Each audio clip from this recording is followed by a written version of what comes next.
Bien, entonces están viendo ustedes ahí el pulmón.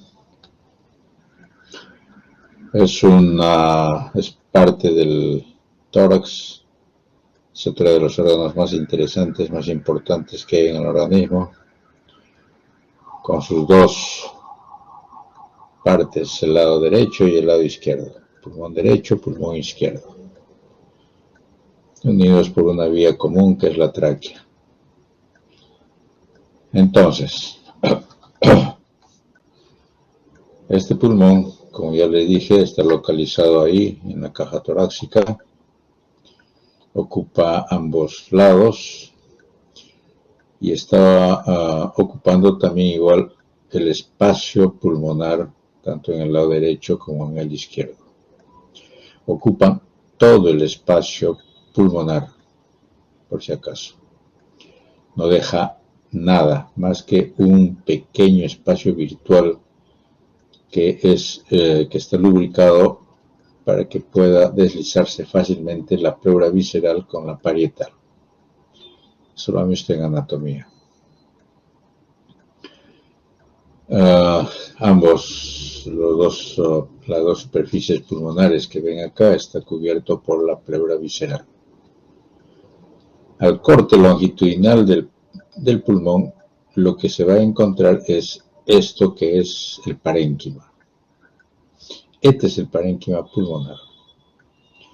Es un tejido esponjoso, muy fino, esponjoso, como dije, ya que la unidad funcional está lleno de aire, que es lo que debería de verse aquí en esta estructura esponjosa, porque esos espacios, esos microespacios que se encuentran ahí están llenos de aire. Y ese aire está llegando a partir de las vías aéreas grandes, como comienza desde el bronquio tronco, que está aquí en un lado que es el bronquio derecho, el bronquio izquierdo, y ahí se va subdividiendo hasta llegar a los bronquiolos respiratorios, el infundíbulo y los alvéolos. La distancia entre la superficie pleural, que es esto de acá, la pleura visceral, y la visibilidad de un bronquiolo más o menos son 3 centímetros de distancia, que es lo normal. Cuando está expandido es así, ¿no es cierto? Lleno de aire totalmente. Eso es lo que vamos a distinguir, ¿no? La unidad funcional, lo más interesante de esto está en los septos alveolares. Este es un septo alveolar, un esquema. Este es otro septo alveolar. Este septo alveolar está compuesto principalmente por un capilar, que es este de acá, ¿ya? Con su célula endotelial y el endotelio que recubre totalmente a la luz del capilar, donde se ve dibujado un hematíe, que es lo que interesa. Está sosteniendo a ese septo alveolar las células intersticiales, que son nada más ni nada menos que unos fibroblastos que están modificados para hacer el sostén de estos septos pulmonares, de estos septos alveolares. Ya hacia la luz del alveolo, que sería esto de acá, o esto de acá, o esto de acá, ¿ya? Que son los espacios alveolares, hay dos células que aquí se están dibujando, que está uno firmemente adherido a la superficie interna de ese espacio alveolar, que se llama el neumocito tipo 1. Y el otro, un poco menos adherido, que puede estar soltándose también, pero siempre está unido, es el neumocito tipo 2. Falta una tercera célula dentro de este espacio alveolar que es fundamental, que es el macrófago alveolo pulmonar. Un macrófago especializado que llegó ahí en algún momento y que se quedó, tan igual como algún momento les dije, a alguien les dije, sobre los linfocitos en la mucosa gástrica. este macrófago alveolar es el que deja limpio totalmente este espacio alveolar para que esté ocupado ¿por quién? Por aire. Bien, la primera enfermedad o primer trastorno que vamos a aprender es la atelectasia. Como su nombre lo dice ahí, es una pérdida de espacio aéreo sin ventilación, pero con preservación de la perfusión hemática. Significa de que los capilares que están dentro de los espacios de los septos alveolares está en condiciones normales. Lo único que falta aquí es aire dentro de ese espacio alveolar. Y por lo tanto, si no hay aire, ese espacio se colapsa, no se queda abierto, se colapsa. Entonces hay dos tipos, como ven acá, la primaria y la secundaria. La primaria por falta de despegamiento y la secundaria por colapso de alvéolos. A la larga es lo mismo, pero con una diferencia. El colapso de alvéolos significa que previamente estuvo abierto. En cambio acá, no, nunca se abrió, nunca se expandió. Entonces, en la secundaria, vean que previamente que era normal, se puede y se ha clasificado, se ha separado tres tipos de atelectasia secundaria. Las obstructivas o por resorción, las compresivas y las de contracción. ¿Correcto? ¿En qué se diferencian? Eso vamos a ver. Pero previamente vamos a identificar una atelectasia. Ustedes saben que cuando hay un problema de atelectasia, el paciente lo primero que va a sentir es falta de aire. ¿Ya? Evidentemente, si hay atelectasia, y se puede hacer atelectasia de todo el pulmón derecho o todo el pulmón izquierdo, si los dos pulmones se colapsan, el paciente fallece. Entonces, para que sobreviva, tiene que estar en condiciones normales uno de los dos. En este caso, en esta radiografía, uno de los dos pulmones está colapsado. ¿Cuál de ellos? Ustedes ya saben ver una radiografía. Me imagino que en estas 2 semanas que ya pasó, ¿no? Como esta va a ser la segunda semana, ya deben haberles dicho cuál es el lado derecho y cuál es el izquierdo viendo una radiografía de tórax de frente, ¿no? Entonces, véanlo y díganme cuál es el que está atelectasiado. Así se le llama, un pulmón colapsado se le llama atelectasiado. El pulmón... ¿El derecho o el izquierdo? Sería el pulmón izquierdo. Frente es el derecho y este es el izquierdo. El pulmón izquierdo, doctor. Si alguien me dice... El a ver, Juan Pablo, ya levantó su mano. El izquierdo. Doctor, ¿sería el pulmón derecho?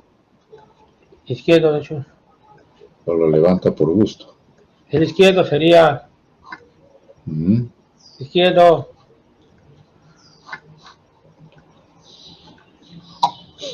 Bueno, si no vas a hablar, baja la mano. Estoy hablando, ¿no se me escucha? Tampoco, o sea que se ha quedado dormido. Sí estoy hablando, doctor.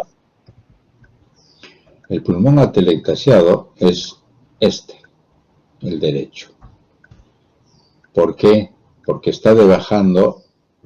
¿Estás hablando? Sí, le dije el izquierdo. Es que no me escuchaba, le dije el izquierdo. Yo no lo escucho. 90% de batería. A ver. Ya. Ahora sí puedes hablar, Juan Pablo. A ver. Ya estaba diciendo el pulmón izquierdo. Estaba diciendo el Tú dices que izquierdo. es el izquierdo. O sea, este. Sí, este. No, es este. Ah, no se ve su puntero. Mi puntero es este, pues. Ah, ¿dónde está mi puntero? Acá. Este es el derecho y este es el izquierdo. Sí, Cuando veo una radiografía se ve de frente y este es el derecho y este es el izquierdo. sí. El pulmón atelectasiado es este. ¿Cómo yo sé? ¿Cómo se sabe que es el izquierdo? ¿Que es el derecho o el izquierdo? Por la transparencia con que uno ve en la radiografía. En este lado, que es el izquierdo, está poniéndose entre el rayo que está entrando hacia el órgano, ¿ya? Para que pueda ser impregnado en la placa, está el pulmón, ¿ya? Que está, ¿cómo es? Si se ve más que, se pasó. Bueno. Eliane, a ver. Sí, doctor, le preguntaba si es que se denota porque se ve más radiolúcido, se ve más negro ese lado, Claro, más intenso. claro. ¿Por qué? ¿Por qué está más negro? Porque aquí Por no hay el nada aire. que impida, no hay nada que impida, ¿ya? El pasaje de los rayos X para que se impregnen en la placa. En cambio, acá todavía está el parénquima pulmonar que está totalmente ocupando todo el espacio de este hemitórax. En cambio, acá no está. Por eso deja pasar limpio los rayos X. Es por eso, ¿correcto? Es por eso. Y si ustedes se dan cuenta, el aire deja pasar fácil, libremente, todos los rayos. Y si se dan cuenta también, el corazón está mucho hacia la izquierda. ¿Eh? Acuérdense de la imagen del corazón que se les dejó, que se les enseñó. No se va a ver así. Está muy hacia la izquierda. ¿Por qué? Porque la presión que hay dentro de este hemitórax está empujando al corazón hacia el lado izquierdo. Este es el lado derecho. Entonces, eso es un signo que cuando hay un paciente que llega de este modo, con esta característica de dificultad respiratoria, no puede respirar, y llegó porque fue una cantidad de personas también que llegaron en un accidente de tránsito, y se golpeó el tórax, y no se dio cuenta. ¿Qué cosa sucedió? Que se golpeó y se hizo una fisura, y eso hizo que el aire ingresara a esta presión negativa que es el espacio pleural. ¿Correcto? Esa es más o menos la interpretación que hay que hacer. Entonces, los tres tipos de atelectasia. Este es lo que acabamos de ver. Aquí hay una ruptura de la pared torácica entre el aire, como esta es una presión negativa que se tiene para que se expanda el pulmón, aquí entra muy fácil el aire y lo colapsa totalmente. ¿Ya? Ese es un tipo de atelectasia, ¿ya? Que es por compresión. ¿Quién comprime al pulmón? El aire. ¿Correcto? También puede haberse una ruptura de un quiste, un enfisema, lo que fuere dentro del pulmón, entre el aire hacia el espacio pleural e inmediatamente lo colapsa. Este otro es igual. Miren ambos espacios torácicos, el derecho y el izquierdo acá. Aquí se ve un poquito del pulmón, igual que acá. ¿Qué está completamente ocupando este espacio? Sangre. Sangre. Esta sangre es igual como el aire, comprime al pulmón. Por eso es de tipo compresivo. Una atelectasia por compresión. Este otro. Miren, aquí esta es la tráquea, esta es la laringe, ¿ya?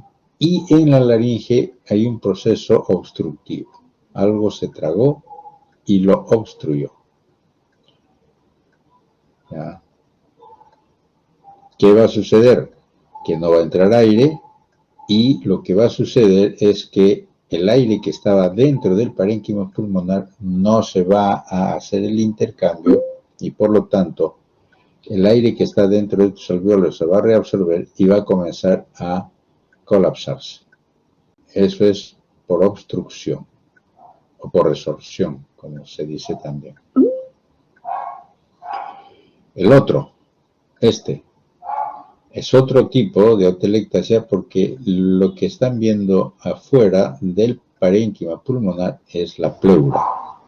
Y esta pleura está engrosándose.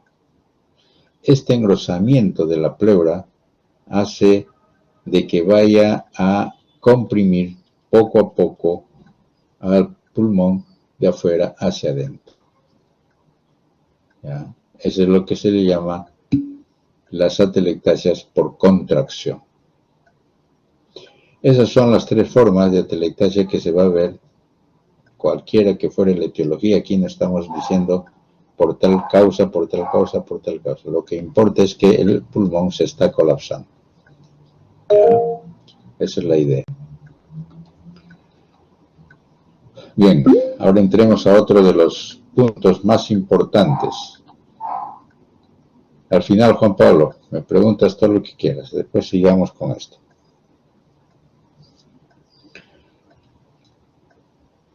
El pulmón es un órgano que repercute en ella, en este pulmón, ¿ya?, en las estructuras de este parénquima, los daños que podría suceder el cuerpo, el organismo, en cualquier otra parte, y se le considera que el pulmón es una especie de órgano blanco para que suceda, para que haya cambios y para que se dañe. Ese daño, ¿ya?, los anatomopatólogos le llamamos daño pulmonar agudo, cuando la situación es un proceso agudo. Por eso está el nombre así, daño pulmonar agudo. ¿Ya? ¿Qué es? Es lo que los clínicos, y nosotros también usamos eso, ¿ya?, se le llama el síndrome de dificultad respiratoria aguda. ¿Ya? Este síndrome, más usado por clínicos, como debe de ser, fue descrito por Ashworth y sus colegas en 1967. Y desde entonces ha sido un problema de un intenso, de un estudio muy alto, muy fuerte, muy abundante desde el punto de vista clínico y académico. Si se acuerdan, 1967 fue la guerra norteamericana en el Vietnam, en el Asia. Claro, ustedes no se acuerdan, pero no importa, lo habrán leído, lo habrán estudiado.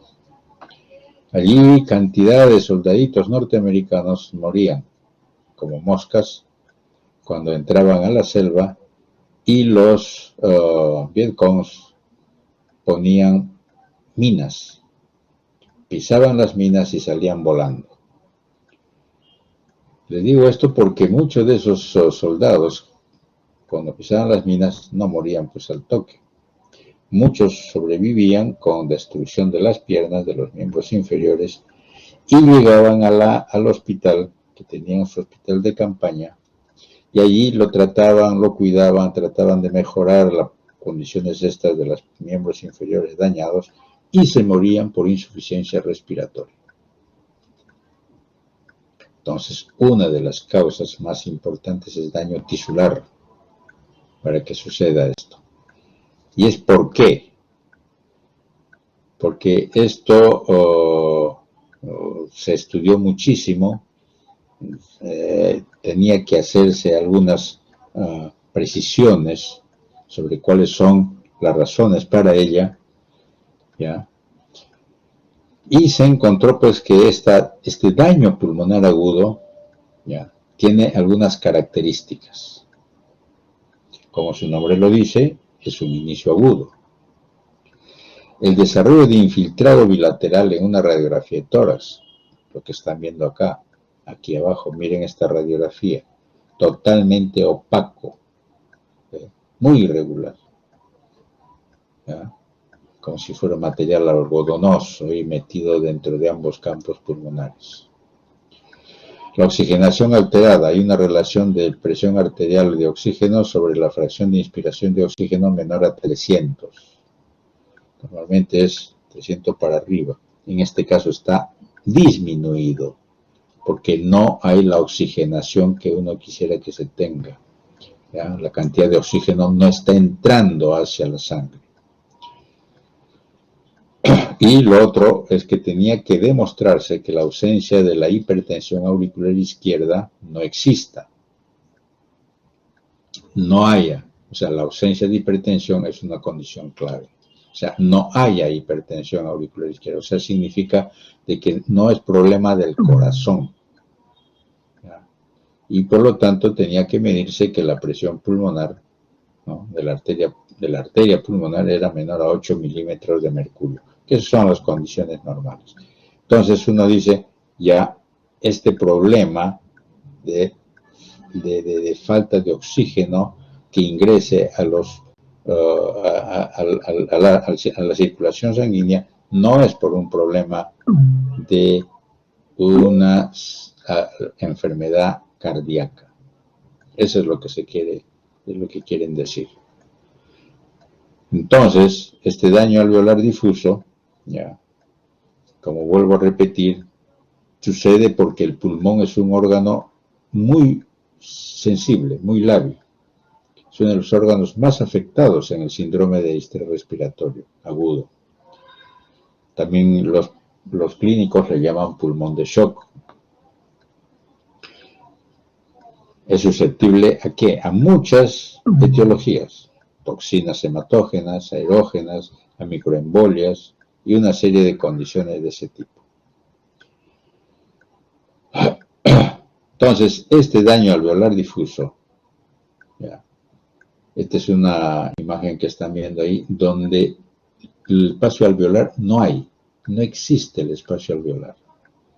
Se ha dañado, está muy sólido, muy difuso, muy consolidado, digamos así. ¿Ya?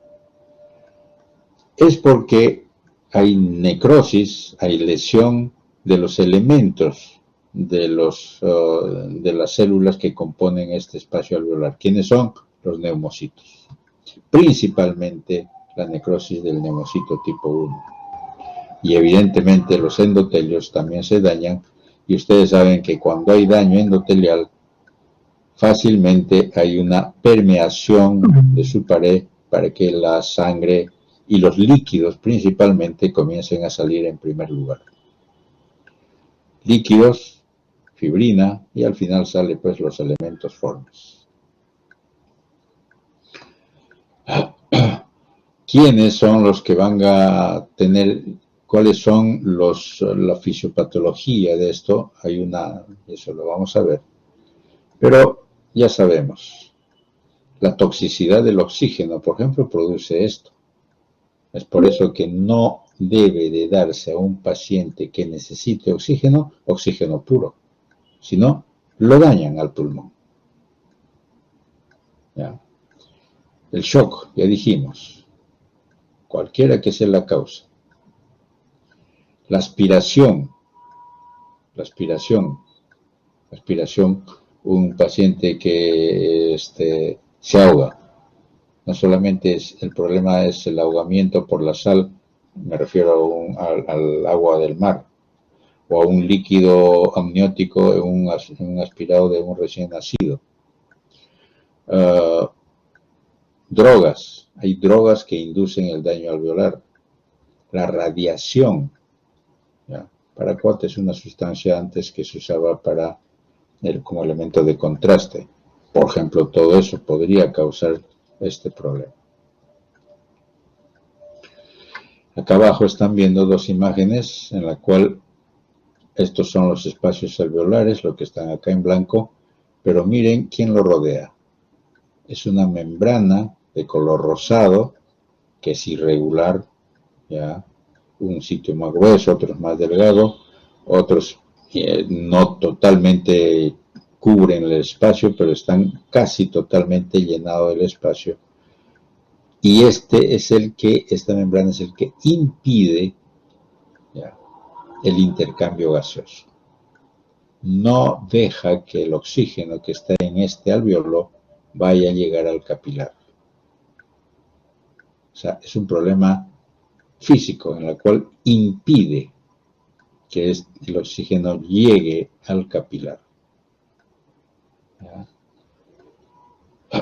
Aquí está acompañado de elementos ya fibrosos y todas esas cosas en un fenómeno de secuencia evolutiva del problema. Eso lo vamos a ver con más detenimiento. ¿Ya? Entonces, este síndrome de estrés respiratorio agudo o pulmón de shock o daño alveolar difuso, ¿ya?, es por una aparición rápida de insuficiencia respiratoria, potencialmente mortal, ¿ya?, donde hay hipoxemia, por lo tanto hay cianosis, ¿ya? Es refractaria esta hipoxemia a la oxigenoterapia. Por más oxígeno que le den, esta barrera no va a dejar que pase ese oxígeno hacia la sangre, ¿ya? Este daño alveolar difuso, ¿no?, es, como su nombre lo dice, en ambos campos pulmonares, totalmente difuso, derecho y en el izquierdo, ¿ya?, que puede desencadenarse, vuelvo a repetir, por muchos agentes, como que también pueden ser primarios, ¿ya? Se ha encontrado dentro de las más frecuentes que puede haber para este síndrome de dificultad respiratoria las neumonías, por ejemplo, entre 35 a 45%. La sepsis, entre 30 a 35%. Después hay aspiraciones, trauma cerebral, cirugía abdominal, fracturas múltiples. Lo que acabo de decirles es lo que se vio en la guerra esta. A cada rato lo veían y eso fue un aprendizaje para los intensivistas y los médicos que trataban a los pacientes de lo que se llama un shock trauma. Por eso ese nombre queda ahí en emergencia. Las pancreatitis, reacciones transfusionales, en fin. ¿Ya? Hay un típico síndrome de estrés respiratorio agudo en los recién nacidos, que tiene otra etiología. ¿Ya? Entonces, ya saben ustedes por qué en esta imagen no se ve espacios alveolares. Ya no se ve. Entonces, y la característica de este pulmón, desde el punto de vista macroscópico, es que son grandes y duros. No son esponjosos. ¿Ya? Entonces, este pulmón de shock, ¿no?, tiene que identificarse que el epitelio alveolar, ¿no?, dentro de los dos que dijimos, el más lábil, el más frágil, es el neumocito tipo 1. Es el que se daña mucho más rápidamente. En cambio, el neumocito tipo 2 puede aguantar. Ahora, ¿cuál de los dos produce el surfactante? Y ustedes saben qué es el surfactante. El que lo produce es el neumocito tipo 2. ¿Ya? Ese es el que ayuda cuando el paciente se va a recuperar, porque no todos los pacientes fallecen, porque no todos llegan a esta etapa severa de tener la membrana hialina. ¿Ya? Ante la muerte del neumocito tipo 1, este neumocito tipo 2 se transforma. ¿ya? Es la reserva, se transforma en un neumocito tipo 1.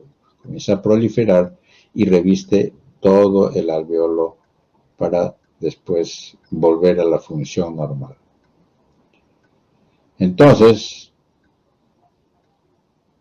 se ha visto, se ha considerado hasta ahora, una de las cosas más importantes que se tiene es que el daño del endotelio, ¿ya?, de los capilares del septo alveolar es el fenómeno desencadenante de la lesión. Ese es importante que lo conozcan, ¿ya? A ver, vean. Ya vimos, esta es una imagen de un pulmón blanco, duro, rígido, en un síndrome de dificultad respiratoria del adulto. Este es otro pulmón, ambos derecho e izquierdo, de un síndrome de dificultad respiratoria aguda del recién nacido. Tiene las mismas características. Este es un dibujo, evidentemente, pero en un recién nacido es este color rojo, duro, consistente, no hay aire dentro de este parénquima. Ambos van a tener esta membrana hialina que cubre todo el espacio alveolar. ¿Ya?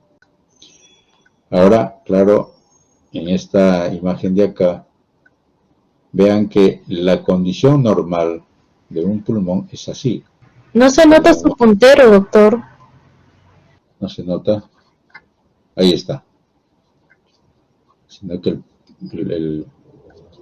desaparece a veces el puntero este. Acá está. Esta es la condición normal de un alveolo. Este es el macrófago. Acá. Este es el neumocito tipo 2 y aquí es el neumocito tipo 1. Y todo está limpio.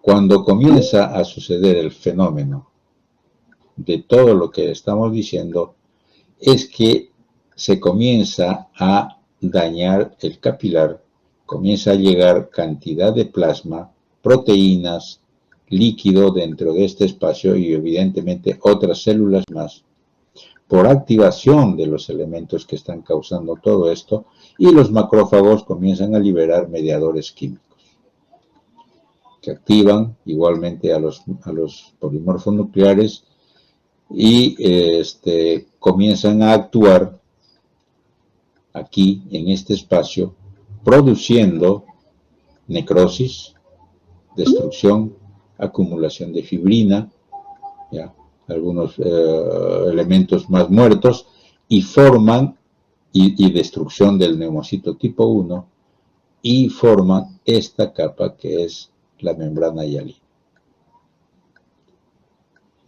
¿Correcto? Ahora, claro, las situaciones son todas las causantes que hemos dicho llegan a lo mismo, ¿ya?, casi prácticamente a lo mismo. Aquí es una imagen donde van a ver dos cosas diferentes, la hipoxia neonatal y la lesión alveolar aguda en el adulto. En el neonato hay niños que van a nacer, ¿ya?, por una serie de circunstancias de inmadurez principalmente, ¿ya?, va a haber una disminución del agente tensioactivo alveolar. ¿Qué cosa significa? Es un aumento de la tensión superficial alveolar. ¿Qué significa? Que no hay surfactante. La surfactante no está siendo producida por el neumocito tipo 2. Y por lo tanto, ese elemento, esa membrana que va a cubrir toda la superficie interna, es un elemento tensioactivo que si no hay, inmediatamente se colapsa el pulmón. Entonces, en la primera aspiración, digamos así, de oxígeno del recién nacido, apenas llega, apenas respira, va a entrar todo el oxígeno del medio ambiente hacia los espacios alveolares y ahí se abren los alveolos y se quedan así. abiertos. Y ya no se colapsa, porque esta sustancia, este surfactante, impide que se colapse. Pero ¿qué resulta? Que cuando no hay este elemento tensioactivo, se vuelve a colapsar. ¿Y que produce? Atelectasia. Produce hipoventilación, hipoperfusión. Evidentemente no va a haber, a pesar de que los capilares están ahí, no va a haber la hipoperfusión como se debe. Va a haber el endotelio dañado porque no hay oxígeno, ¿ya? Y también los elementos que ya dijimos, el neumocito tipo 1 principalmente, también llega a veces el neumocito tipo 2 y se produce esa famosa membrana hialina, ayudado por los exudados, porque está saliendo líquido de los capilares, la fibrina, el fibrinógeno y la fibrina, y forma esta membrana hialina. Consecuencia, muerte, resolución, otras. No hay, cuando es un problema de surfactante, aquí el libro está mal, cuando es un problema de deficiencia de la surfactante en ese recién nacido, la muerte es inevitable. No hay forma de recuperarlo. No hay forma. Mueren en 4 horas, 6 horas, 8 horas, 12 horas, a pesar de la cantidad de oxígeno que le pueden estar dando permanentemente. ¿Ya? Eso es lo que en los recién nacidos se le llama enfermedad de membrana hialina. Pero ¿qué cosa es a la larga? Síndrome de distrés respiratorio agudo. En este caso, el otro sinónimo se llama síndrome de distrés respiratorio agudo del recién nacido. En cambio, en esta lesión alveolar aguda en el adulto, ya lo dijimos, todos los elementos que pueda haber por algún agente etiológico que va a estimular a las citoquinas inflamatorias, las fibrogénicas, la lesión del endotelio, donde va a hacer que ingrese polimorfonucleares, va a haber proliferación de fibroblastos, pero esa es una etapa un poco más secundaria, más posterior.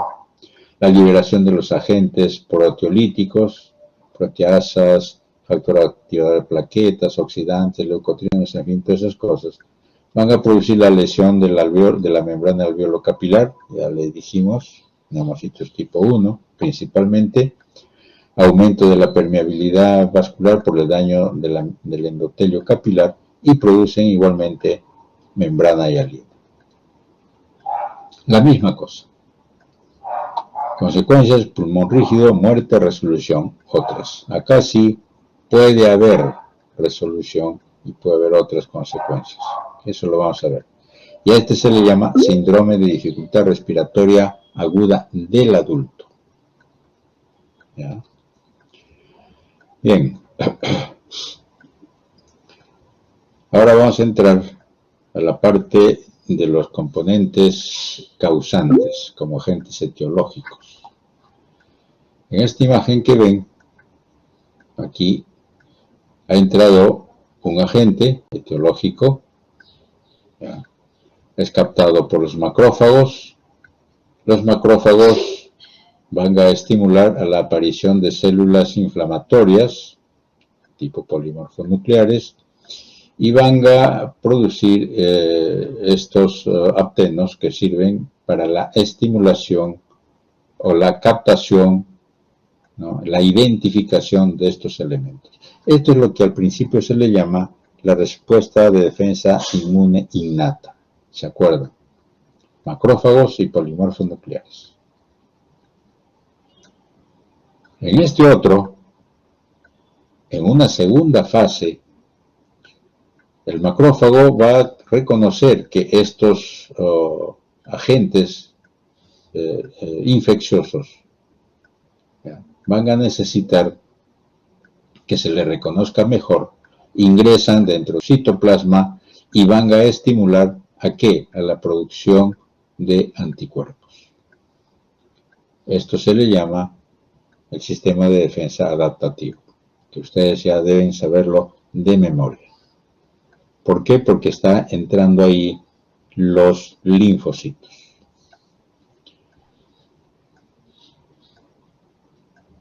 Aquí, todos los días hay agentes infecciosos en el medio ambiente que están ingresando a nuestro aparato respiratorio.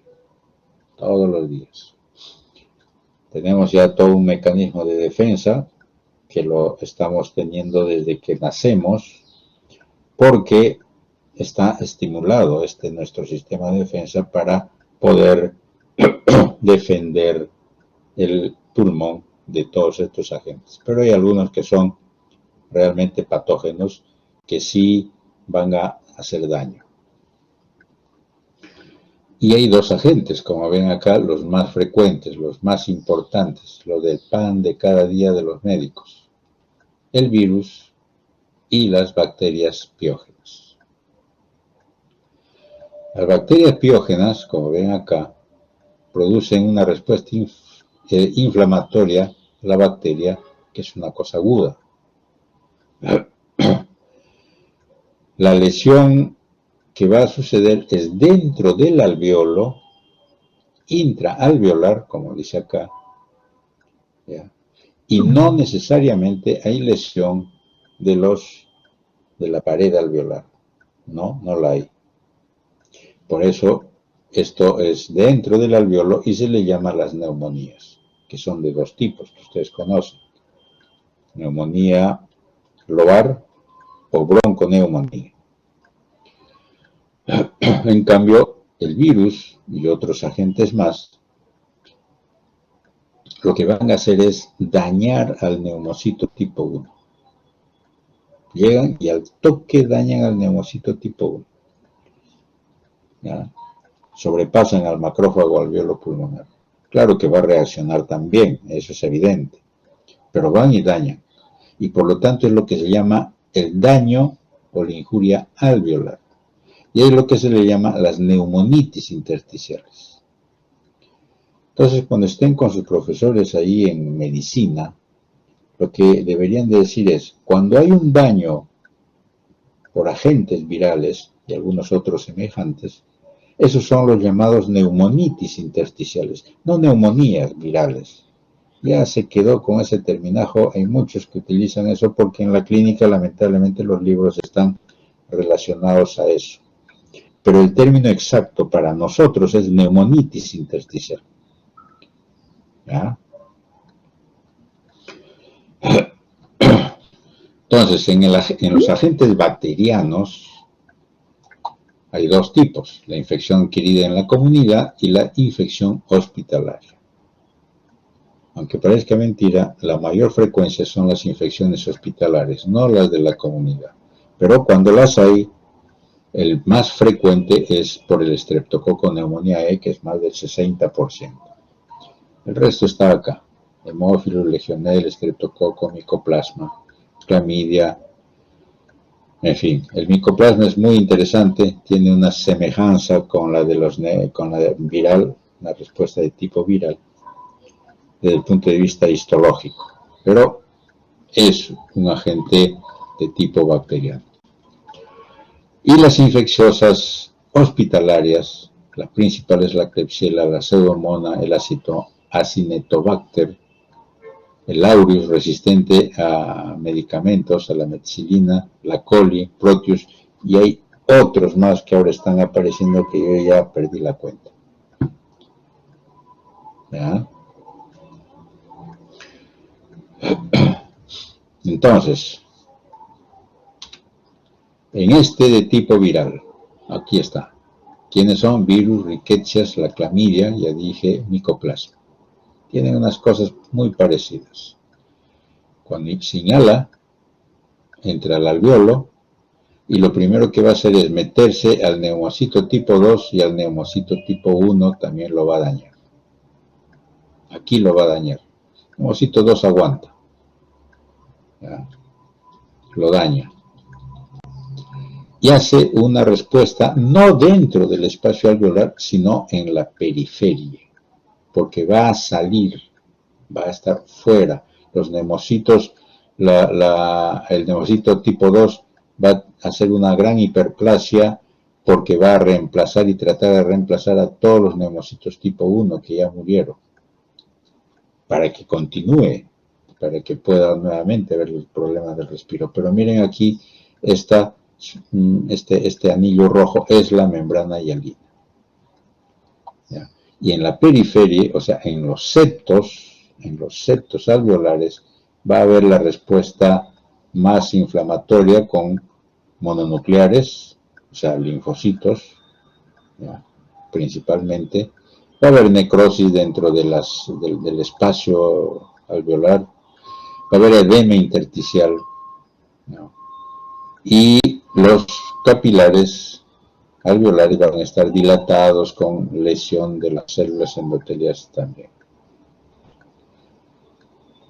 Eso traigo a colación porque vamos a entrar a lo que ahorita está de moda, o ha estado de moda, ahora ya está pasando, pero es importante que sepan porque no es la primera ni la última vez que vaya a suceder con esto de los coronavirus.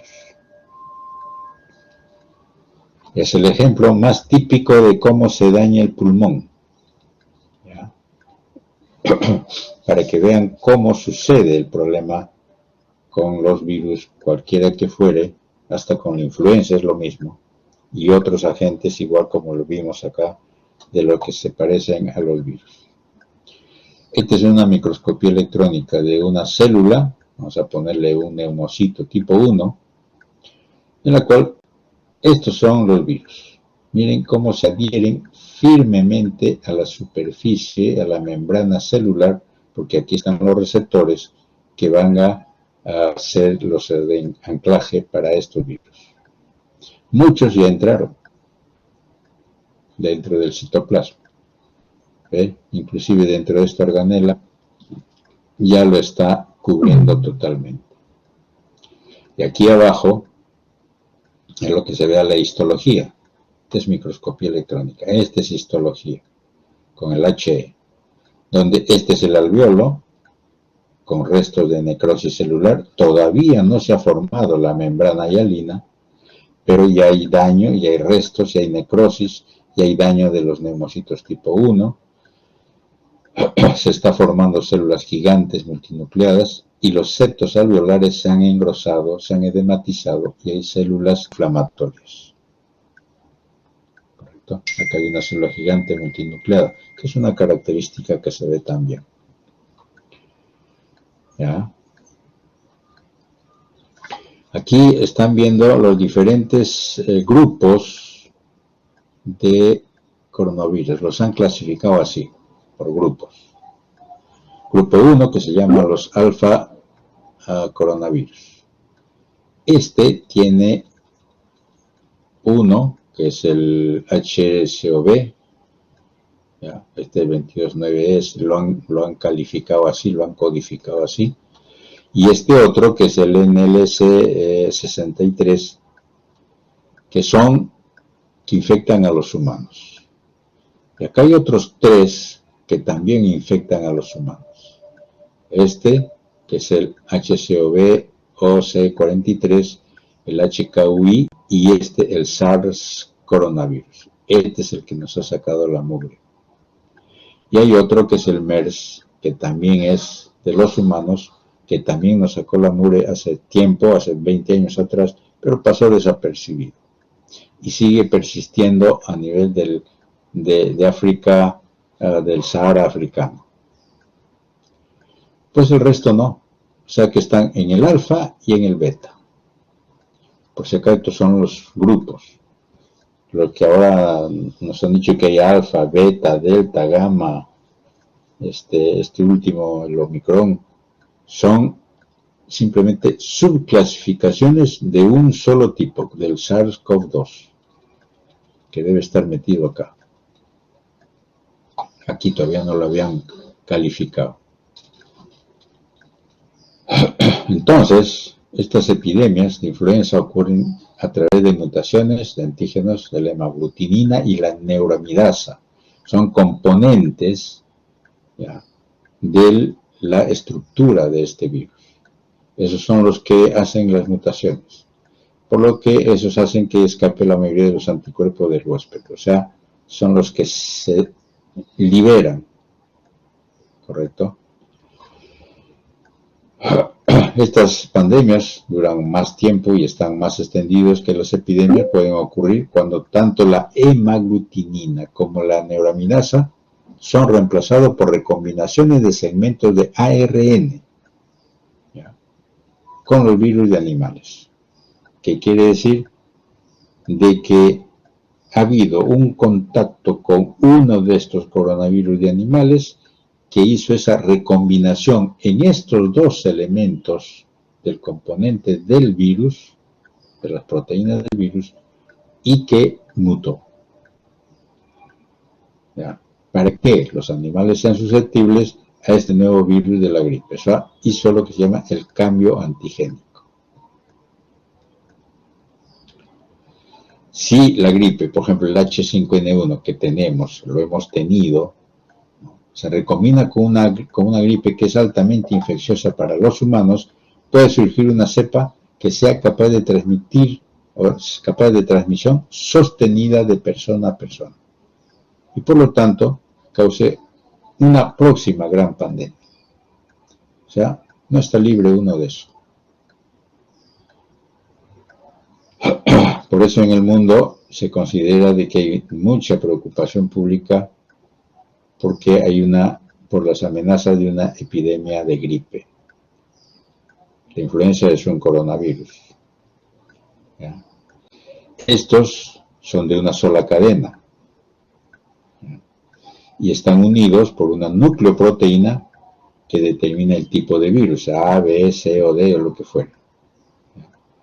A la vez, la superficie de este virus es una capa doble de lípidos que contiene lo que dijimos, la hemaglutinina y la neuraminasa. O sea, esa bicapa lipídica, ¿no?, que contiene estos dos elementos, ¿no?, son los que pueden modificarse, mutarse. Y en el laboratorio los investigadores han encontrado que esta hemaglutinina y la neuraminasa son los que sirven para clasificar el subtipo de virus que tenemos. Este coronavirus, ya han visto ustedes en la gráfica anterior, hay cantidades de animales, mamíferos y aves que lo tienen, ¿ya? A ellos les causa también enfermedad, pero pueden sobrevivir.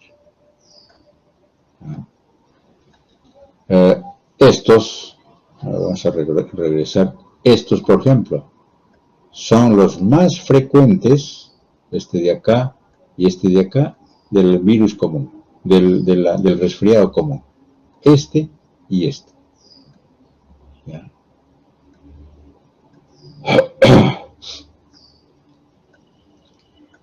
El OC43 y este HK1 son los que causan la infección del tracto respiratorio superior. Generalmente es esos dos. ¿Ya? En cambio, los otros pueden llegar hasta el tracto respiratorio inferior. Se ha considerado que el virus que hemos tenido, ¿no?, que es el SARS-CoV-2, surgió del murciélago. Se adaptó a otros pequeños mamíferos salvajes, ¿ya?, y hubo una transmisión humana y que condujo a este brote que ya lo conocemos. Ha habido en el 2003 uno, ¿ya?, el SARS-CoV-1, en el 2003, que se autolimitó, pero fue pandémico también. Lo que pasa es que nadie se acuerda mucho, porque fue poco, pero era muy agresivo. Y el otro es el del Medio Oriente, que les dije, es el MERS. ¿Ya? Por lo tanto, estas epidemias ocurren a través de estas mutaciones, como ya lo dijimos. Y este ejemplo es el que les dije, este del Nobel, salió un artículo sobre esto en las revistas científicas más importantes, ¿no? Asociado a un síndrome de distrés respiratorio agudo, ¿ya? Que es este del SARS-CoV-1 en el 2003, que es este, ¿ya? ¿Cómo lo reconocen a estos? A partir de estos que son las espículas o los spikes, ¿no es cierto? Esa es la característica de estos. Producen una serie de cambios en el ser humano, lo que no hay normalmente. A veces células gigantes sinciciales que se agrupan los macrófagos y producen esto. Producen severo daño. Aquí prácticamente, vean, no se ve mucho el pulmón porque está todo con exudado, restos celulares. El alveolo está lleno de eso, menos de aire y células gigantes. Y los septos pulmonares están edematizados y casi desapercibidos acá. Esto se ha identificado que era el virus por inmunistoquímica. Todo lo marrón que ven acá es porque se identificó el virus y se ha coloreado de ese color, de marrón, porque ha hecho una reacción antígeno-anticuerpo. Al virus que tenemos ahora, a este SARS-CoV-2, también igualito, ahora ya salió anticuerpos para ese virus. Si ustedes ven acá, este es un artículo que salió en el 2020, en abril, casi al inicio de todo para todos nosotros, y es hecho por chinos. Y este chino se adelantó para decir de que el SARS-CoV-2 es una especie de sepsis o es una sepsis viral.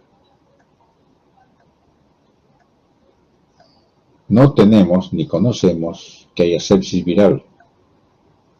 Hay sepsis por agentes bacterianos, pero virales no. Y él quiso adelantarse diciendo que también hay sepsis viral. Hemos hecho una revisión de varias bibliografías y nadie utiliza el término de sepsis viral, pero él lo utilizó. ¿Por qué? Porque encontró un problema sistémico.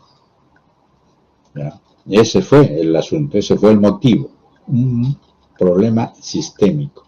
Y claro, primero con daño pulmonar. Y ese daño pulmonar se veía así. Cuando ingresó el virus, sí, estamos hablando del 2020, donde fue la peor condición, el 2021 para nosotros por mala actitud y mala estrategia de los que nos gobernaban, pésimo fue. Cuando ingresa el virus y hace la respuesta inflamatoria, los pulmones se veían así. Estos lo han hecho con imágenes, con contraste, ¿no? Para identificar la respuesta inflamatoria y la congestión. Y aquí se ve. Miren al ajuste, es un color verde aquí, que es la condición normal. Pero después todo está congestivo. Todo. Asintomático muchos, no tanto. Tienen sus síntomas, pero no tan severos ni tan graves. Pero van a ir a una condición en la cual podría después esto empeorar y fallecer. Eso ya lo vimos, ya saben, desde el punto de vista clínico. No nos va a interesar mucho desde el punto de vista clínico eso, sino la respuesta inflamatoria, que lo vamos a ver. A las 6 semanas, cuando el paciente ha sobrevivido, 6 semanas significa ¿cuánto? Un mes y medio, ya comienza a ver la recuperación del pulmón. El color verde significa que ya se está recuperando. Y 12 semanas después, o sea, 3 meses, ya está casi sano, pero igual quedan todavía huellas de la respuesta inflamatoria. Entonces significa que este virus ha tenido 3 fases. Fases de la enfermedad. Esto lo van a leer con calma, lo voy a hacer rápidamente. Como dice aquí, el 90% ha tenido neumonitis, ¿sí? Bueno, la primera fase es que entre el virus y se pega en los receptores ACE2. Eso es lo primerito que hace, del tracto respiratorio superior. Puede tener presíntomas o ser asintomático. En la segunda fase, ya, estamos hablando de días, este es antes de que comience a haber algún problema, este es en el día 1, y ponle día 1, 2, 3, 4, 5, 6, ya, todos estos que ya tienen síntomas de la fase temprana, el virus ya se metió a la célula. Ya actúa sobre los alvéolos, acá están, este es el neumocito tipo 2, el neumocito tipo 1, miren cómo se pegan a ellos, y los macrófagos comienzan a identificarlos, actuando primero ellos y llamando a los linfocitos T. Puede que ahí quede la situación, pero después de los 7, 10 días, 11 días, 12 días, comienza a ver la destrucción o la alteración de esta fase. Compromete la barrera endotelial epitelial, hay depósito de complemento, las citoquinas comienzan a liberarse en cantidades, porque el organismo tiene que reaccionar a eso. Va a haber coágulos sanguíneos, ¿por qué? Porque dañan al endotelio, y ustedes saben que un causante de formación de coágulos es daño endotelial, o sea, eso no es ninguna novedad de estas cosas, y son micro trombos, digamos así, muy finitos, que siempre sucede, ¿eh? Siempre sucede. Y ahí está, esa es la secuencia, que no es nada novedoso, porque eso lo hemos visto. Lo interesante en esta pandemia que hemos tenido es que muchos investigadores han encontrado esta famosa, y lo habrán escuchado ustedes, la famosa tormenta de citoquinas. Es un artículo que está ahí, que han tratado de buscarle la mejor información posible y tratar de hacer la mejor explicación o interpretación de lo que sucede. ¿Ya? Este famoso síndrome respiratorio agudo severo por este virus, ¿ya?, ha hecho recordar el papel fundamental de la respuesta inmune. ¿Ya? Una respuesta inmune eficaz que tiene el huésped y el efecto muy serio, muy patético de la desregulación inmunológica. Lo que hace este virus es distorsiona la regulación inmunológica. ¿Ya? Hay un investigador interesante que se llama Noé, del Arca, desde hace 10 años, donde él describió esta famosa tormenta de citoquinas después de que él hizo terapia de unas células T con receptores de antígeno quimérico. ¿No? O sea, unas células parecidas. Pero otros autores identificaron hace 27 años atrás, ¿ya?, y ese término se usó por primera vez en la literatura para describir el síndrome agudo de injerto de la enfermedad de un injerto contrahuésped.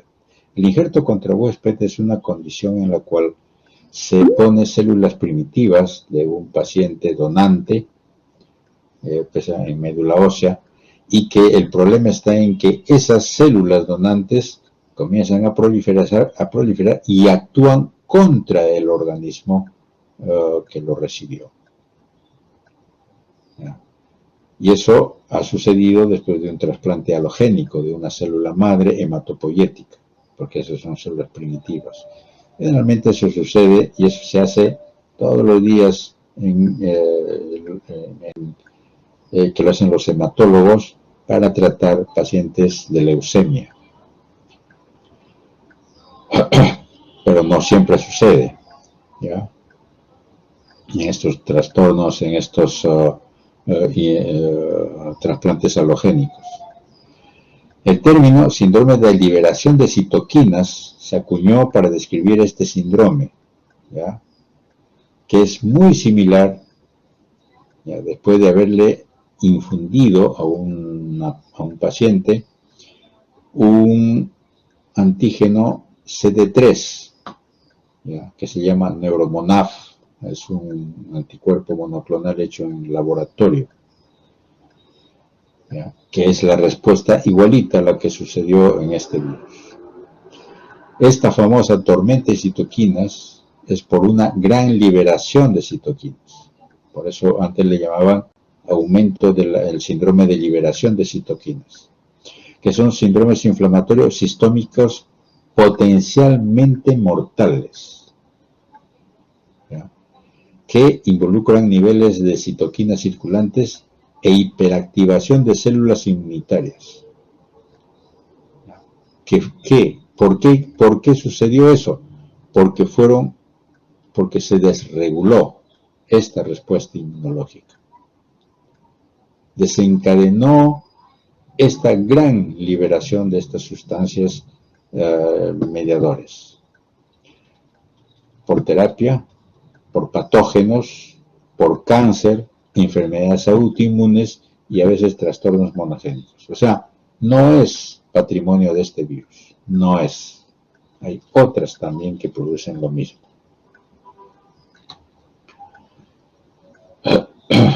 Entonces, rápidamente, aquí hay unos iniciadores para disparar esta famosa potencialidad del daño, ¿ya?, que son células iatrogénicas, patógenos que inducen, dentro de eso está el virus, está el cáncer, en fin. Va a hacer van a llevarlo a las células que van a manejar esto, que son las células T adaptativas, el CD4, el CD8, y las células presentadoras de antígeno iniciales, que son los macrófagos, las células dendríticas. Y estos son los causantes para esta tormenta de citoquinas.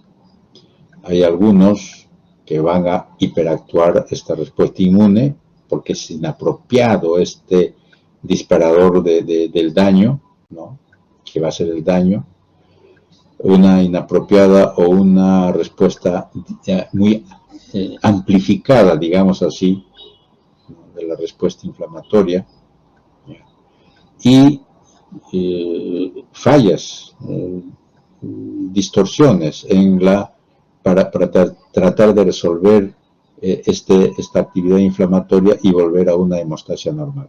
No hay formas y hacen una especie de círculo vicioso. Hay reguladores negativos, los T reguladores están dañados, hay señales de receptores que no son los que deberían de ser, y hay células antiinflamatorias, hay citoquinas antiinflamatorias que no están funcionando normalmente y producen eso. Todo está aquí de la respuesta aumentada, ¿ya?, porque es una excesiva cantidad de citoquinas que están circulando. Todos estos, ya ustedes lo leen con calma. ¿Y esto qué va a hacer? De que las vías de señalización de la activación están prolongadamente activadas, ¿ya? ¿Quiénes?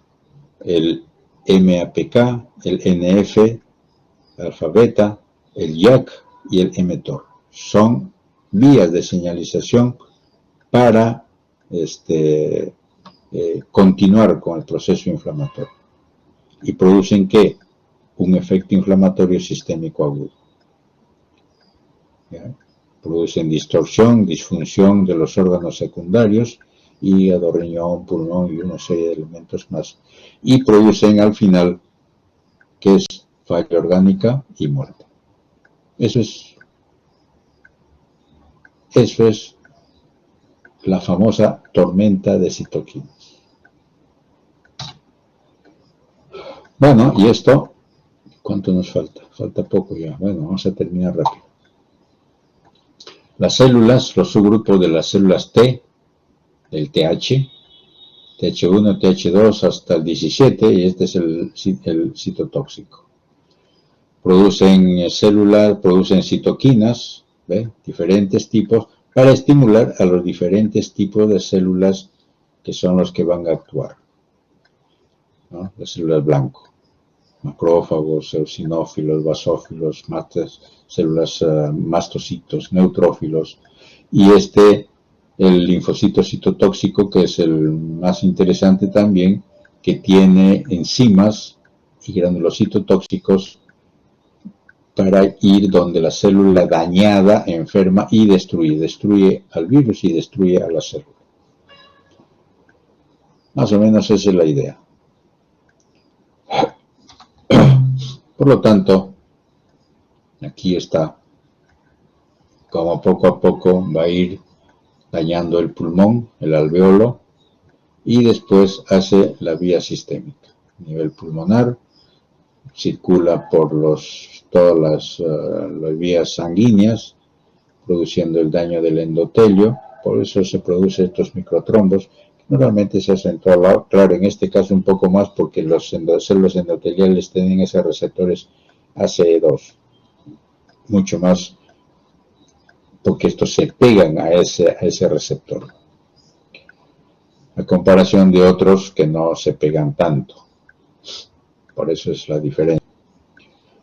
Van a lesionar al corazón, al riñón, al hígado, y va a producir todos estos componentes que son desde un proceso infeccioso asintomático, uno con una leve infección o uno con una severa infección. Todo depende de cuán es la respuesta y la desregulación de la respuesta inmune, que a la larga esa es la causa de todo. Finalmente, esto es más para la clínica, para ustedes. En el pulmón, ¿qué cosa hay? Neumonitis, edema pulmonar, disnea, hipoxemia y el síndrome de dificultad respiratoria. Sistema nervioso, en el hígado, pulmón y todas esas cosas. Ya ustedes lo leen con calma. Este es lo que ya vimos en la imagen anterior: detritus celular, proliferación de neumocitos tipo 2, destrucción de los neumocitos tipo 1. ¿Ya? Hay gran resto de células, engrosamiento del septo alveolar, presencia de células gigantes multinucleadas, que son estas. ¿Ya? Y formación de membrana hialina en la siguiente fase. Aquí hay membrana hialina que se ha formado muy nítidamente. Esto ya no es por este virus, es por otro agente. ¿Ya? Pero la respuesta del organismo es igualito. Hay mitosis de los neumocitos tipo 2, ¿ve? La proliferación. Miren cómo recubre totalmente al alveolo cuando están en la fase todavía que puede el paciente recuperarse. Pero lo interesante es que hay una respuesta de fibrosis intersticial, o sea, de fibrosis en los septos alveolares. Esa fibrosis ya tiene otras consecuencias. Trombosis microcapilar,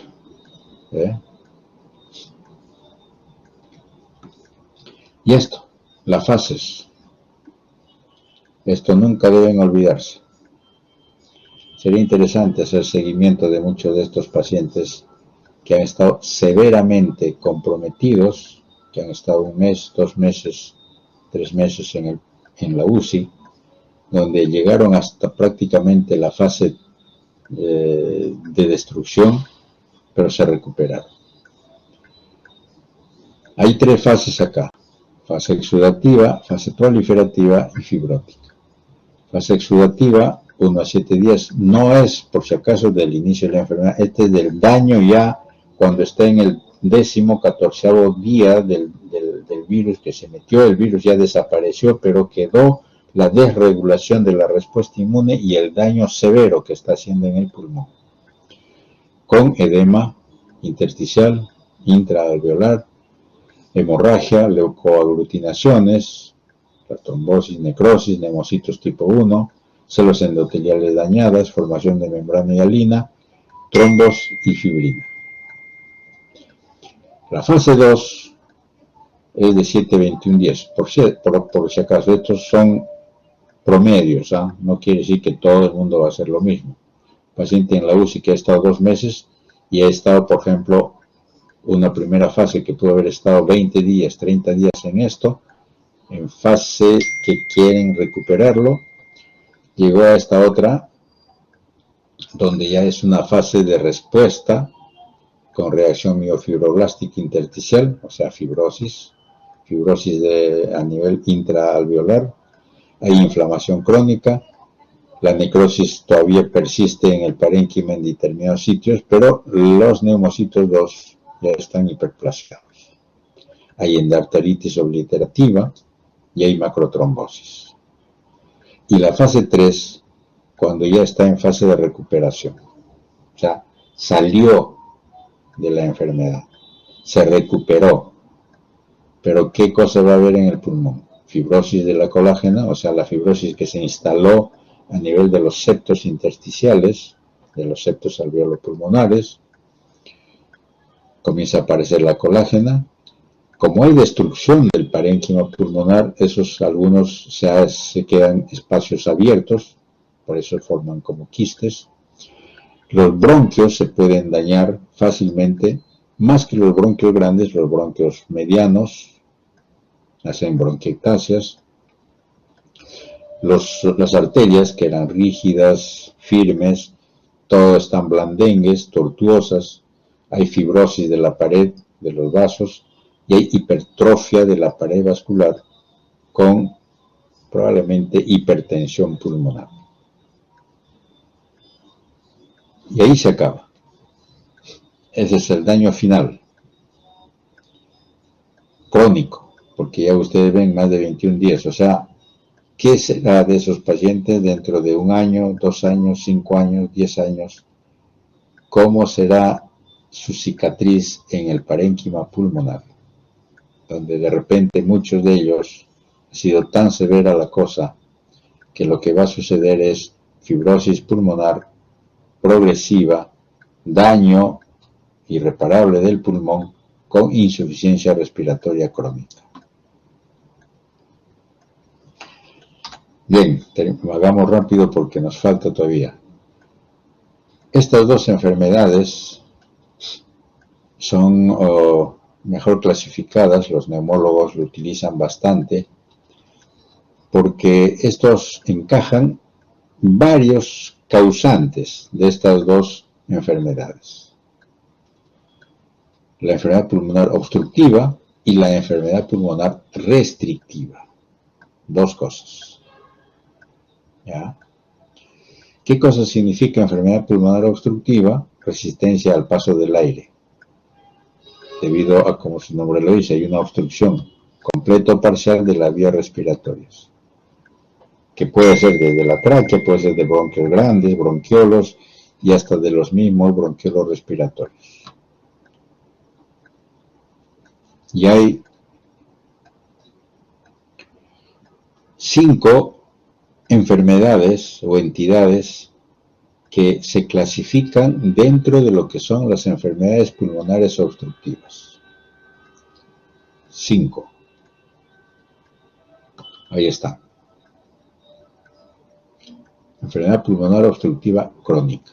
¿Por qué son crónicos? Bronquitis crónica. El primerito. ¿Cuál es el sitio anatómico de la lesión? El bronquio. ¿Cuáles son los cambios patológicos más importantes? Hipertrofia de las glándulas mucosas. Hiperplasia, evidentemente, e hipersecreción. O sea, no solo hay hipertrofia, sino hay hiperplasia. Aumenta la glándula porque aumenta las células de las glándulas. Y hay hipersecreción. ¿Quién es el causante etiológico más importante? Tabaco y el aire contaminado. ¿Cuáles son los signos más importantes? Tos con producción de moco. O sea, tos con expectoración. El otro, la bronquiectasia. ¿Quién produce? ¿Cuál es el sitio anatómico del daño? Bronquios. Aquí el problema es dilatación y cicatrización y estrechez. Esos son los cambios patológicos. La etiología, proceso infeccioso persistente y recurrente.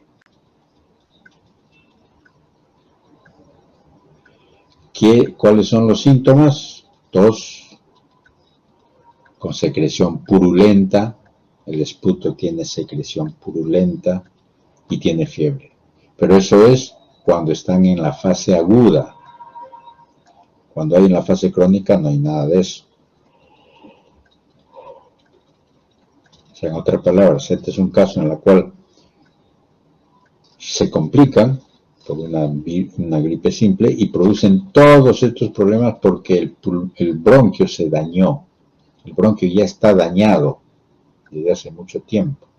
Y lo único que hace es seguir dañando y produciendo todas estas respuestas. ¿Cómo comenzó? De repente con una neumonía, con una bronconeumonía, con una bronquitis crónica, en fin. Asma, eso lo van a ver en su seminario. Sitio, bronquio. Hay una hipertrofia del músculo liso y una hiperreactividad del músculo, ¿no? Con hiperplasia y producción excesiva de moco y hay inflamación. ¿Qué respuesta es inmunológico o causas no aclaradas? Episodios, los síntomas y signos episódicos. Enfisema, ¿dónde está el daño? En el acino, en el bronquiolo respiratorio. Allí está el problema, no está en el alveolo. Comienza ahí, que hay espacios aéreos aumentados, con destrucción de la pared de los septos alveolares. ¿Quién es el causante? De lejos, el cigarro. Y el síntoma principal es disnea, ni siquiera tos, disnea. Y el otro, el último, es una entidad que es de hace poco tiempo, unos 10 años, 15 años aproximadamente, que se le ha estudiado, que son las bronquiolitis, porque son de enfermedad de la vía aérea pequeña, las bronquiolitis. ¿Ya? Puede ser en todas las formas de obstrucción del pulmón.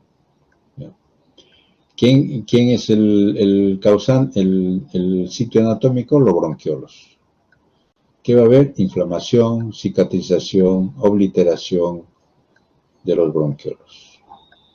Causante, tabaco y medio ambiente. ¿Qué va a producir? Tos y disnea. ¿Ya? Tos y disnea seca. Tos seca. Aquí para que vean la bronquiectasia, que es lo que nos interesa. Lo van a leer. Es daños muy importantes, interesantes, que tienen sus fases. Pueden ser saculares, tubulares, cilíndricos. ¿Ya? Bronquiectasia obstructiva, puede ser bronquiectasia no obstructiva, puede ser congénito. Y esta es la imagen macroscópica, como si fuera unos conductos totalmente irregulares y deformados. ¿Ya? Y hay cantidad de elementos condicionantes a la bronquiectasia. Hay muchos de ellos. Ustedes lo van a leer con calma. Entonces, una lesión pulmonar crónica, por ejemplo, por el cigarro, ¿qué va a haber? enfermedad de la vía aérea pequeña, enfisemas, el enfisema o la bronquitis crónica. ¿Ya? El asma puede ser también, claro, no echarle la culpa al cigarro, pero es un problema de una condición reversible, hiperrespuesta bronquial, porque hay elementos que son los disparadores para eso. Infecciosos, no infecciosos, generalmente virus en los niños. La bronquitis crónica es todo un problema, ¿ya?, que es común en mucha gente. Es el diagnóstico es porque hay tos y expectoración persistente durante 3 meses al año, durante 2 años. Esa es la definición de bronquitis crónica. ¿Ya? Hay pacientes que tienen una gran hiperreactividad bronquial que se parece al asma y por eso le han llamado bronquitis asmática crónica, pero en realidad no es asma. ¿Ya? Después, cuando se mantienen durante años, por ejemplo, estas lesiones de vías los bronquiolitis, cuando son de muchos años de enfermedad, que causan lesión del bronquiolo chiquito, se asocia a neumopatías obstructivas, a la insuficiencia cardíaca congestiva, a las metaplasias atípicas, displasias del epitelio respiratorio. Enfisema, aumento permanente anómalo de los espacios aerodistales al bronquiolo, ya lo dijimos, acompañado de destrucción de sus paredes sin signos de inflamación. Eso es importantísimo saber eso, sin signos de inflamación. Patogénesis, el cigarro o el medio ambiente, más una predisposición genética, eso es interesante, que va a producir un estrés oxidativo con incremento de la apoptosis, muerte celular, respuesta inflamatoria con liberación de mediadores y lo más interesante es un imbalance de la proteasa y la antiproteasa. Este es el asunto. ¿Ya?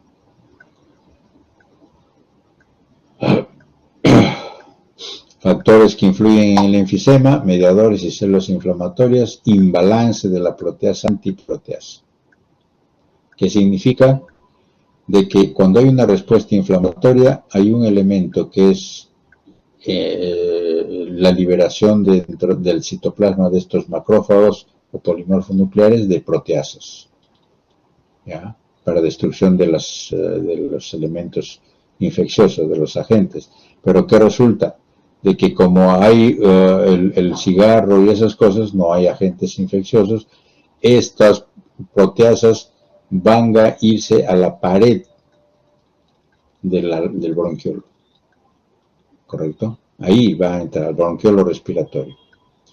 Si no hay la antiproteasa, se va a ir y va a destruir a la fibra elástica de la pared alveolar. Si no hay la antiproteasa, por eso es un imbalance. Cada vez que salen las proteasas, va a llegar la antiproteasa que se produce en el hígado y lo bloquea. Pero si hay un problema de la producción de la antiproteasa o hay demasiada cantidad de proteasas que vence a la antiproteasa, va a lesionar la pared del bronquiolo. Por eso existe esto que es la deficiencia del alfa-1 antitripsina, que es la antiproteasa.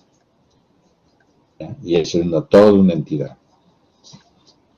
Tipos de enfisema: centroacinar, pancinal, paraceptal.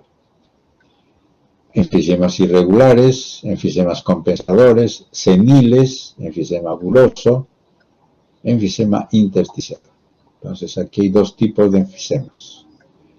Cuando comienza a nivel del bronquiolo respiratorio y se queda solamente en el bronquiolo respiratorio, es este, que se llama enfisema centroacinar o centrolobulillar. Pero hay alguna, y eso es producido por generalmente el humo del cigarro y esas condiciones, ¿ya? Que son los causantes a la larga de eso, ¿ya? Son los bronquiolos respiratorios. En cambio, hay otro tipo en la cual comienza ahí, pero terminan dañando los alvéolos también. Como se ve acá, se metieron hasta los alvéolos. Estos son los bronquiolos terminales, los respiratorios, donde hay algo todavía de músculo. Ya, ese es el asunto. Entonces, hay varios tipos. Por ejemplo, este es un centro acinar, donde quedan pequeños espacios todavía, porque ahí están los alvéolos que no se han dañado tanto. Este es un panacinar, donde prácticamente todos los alvéolos se han dañado. Este es un bulas enfisematosas, por debajo de la pleura, ¿ve? Como globos. Este es un centroacinar también con daño, mucho daño del parénquima, ya muy antiguo, muy crónico. Y este, que es un enfisema, cualquiera de ambas posibilidades, va a producir una enfermedad cardíaca, porque eso es así, lamentablemente. Asma bronquial, eso ya lo van a ver. La enfermedad pulmonar restrictiva, este es otro. ¿Qué significa? Menor expansión del parénquima pulmonar con disminución de la capacidad vital o de la capacidad total. O sea, en otras palabras, no hay espacios alveolares porque no se pueden expandir, porque no la hay, porque hay mucha más fibrosis de lo normal y prácticamente los alvéolos están desapareciendo. Por eso no hay capacidad alveolar o capacidad total pulmonar. Causantes, muchas de las enfermedades que producen neumonitis intersticiales, inespecíficas, criptogénicas, hay una cantidad, hay toda una entidad muy grande que se llama las neumonitis intersticiales inespecíficas. Hay las enfermedades granulomatosas, las enfermedades eosinofílicas,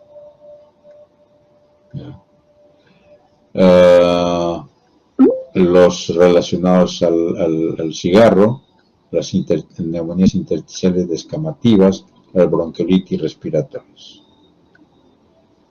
Cantidades de eso.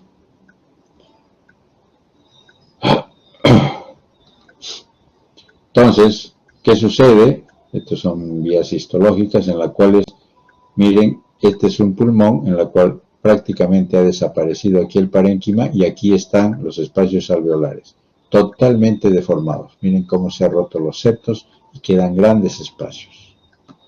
Acá hay otro en la cual la fibrosis está abarcando todo esto y poco a poco va a ir entrando y desapareciendo los pulmones, los espacios alveolares. Aquí prácticamente ya está casi lleno, quedan unos que otros formando quistes, ¿ya? Y aquí solamente quedan algunos porque hay gran cantidad de fibroblastos metidos acá. Y es eso, el medio ambiente, como el cigarro, enfermedades ocupacionales, ¿ya? Porque en el sitio donde trabajan ahí está el problema, otros irritantes, toxinas, infecciones virales, va a producir daño del epitelio alveolar, va a haber una lesión persistente con respuestas inadecuadas, innatas, tanto de la respuesta inmune, ¿no?, como de la innata. Va a haber factores profibrogénicos, ese es lo más interesante porque estimulan a la respuesta fibroblástica, ¿ya? Y hacen proliferación y producción de colágeno y fibrosis final. Ese es el problema de las enfermedades pulmonares restrictivas. Este es una cantidad de macrófagos donde el color de su citoplasma es porque hay los restos de los nitritos. Embolia pulmonar, eso ya lo hemos visto. Hay varios orígenes sobre eso. Aquí, cuando se ve una embolia y bloquea totalmente la luz, vean esto que es el color rojo. Aquí está el émbolo que se va a dañar. Rápidamente sobre el edema pulmonar. Esta es una cosa bien interesante, cómo a nivel del pulmón la oxigenación se altera en la medida que va subiendo uno de altura. Y en nuestro país es típico esto. Ya cuando uno sube a 1500 ya va a variar la oxigenación. Normalmente es mayor de 96%, ¿no es cierto? A nivel del mar. Bueno, aquí está entre 93 y 97, depende de la persona. 2500 a 90 a 95. 3500 metros entre 82 a 88. Es como si tuviera ya problema respiratorio por el virus. De 4575 a 85. Bastante disminuido. Y 5500 de 70 a 80. Solamente algunos aguantan. Esa es la respuesta del pulmón dependiendo de la altura. ¿Y por qué? Por hipoxia. ¿Qué hace la hipoxia? Vasoconstricción, venoconstricción, que va a producir incremento de la presión en la microvasculatura. Eso, la hipoxia va a producir una respuesta del macrófago, porque el macrófago va a sentir la pegada de falta de oxígeno y liberación de mediadores. Y va a producir edema alveolar. Es lo que se llama el edema de las grandes alturas. Las enfermedades pulmonares de origen vascular, bueno, eso lo leen, ya no hay más tiempo para esto. Las enfermedades pulmonares van a producir mucho daño, enfermedades intersticiales, enfermedad pulmonar obstructiva, mucho, y las cardíacas van a producir la enfermedad pulmonar con hipertensión pulmonar. Ya, miren acá. Esta es una hipertensión pulmonar bastante severa y se clasifican las hipertensiones pulmonares, del 1 al 5, generalmente es lo que más se utiliza. Donde hay hipertrofia, donde todavía está la luz disminuida, aquí es mucho más disminuida, ¿ya? Con proliferación de la íntima, aquí ya hay como una especie de chupo, ¿ya? Porque ya hay una lesión con neoformación, y aquí peor, donde hay prácticamente destrucción de estos neovasos con formación de estos como aneurismas y hemorragia, que es la última fase por hemorragia. La cuarta, que es la lesiones plexiformes de los vasos. Tuberculosis, creo que ya no hay más tiempo para eso, ustedes ya lo leerán, ya no hay más para continuar, nos quedamos acá. Tuberculosis. Y estos son otros agentes ya no bacterianos, sino de otro tipo, parasitarios y en fin, que causan enfermedades pulmonares.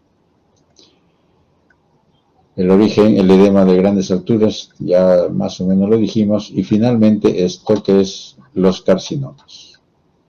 Acá está todos los tipos de carcinomas. Esta es una clasificación del 2015. Muy bien, terminamos acá.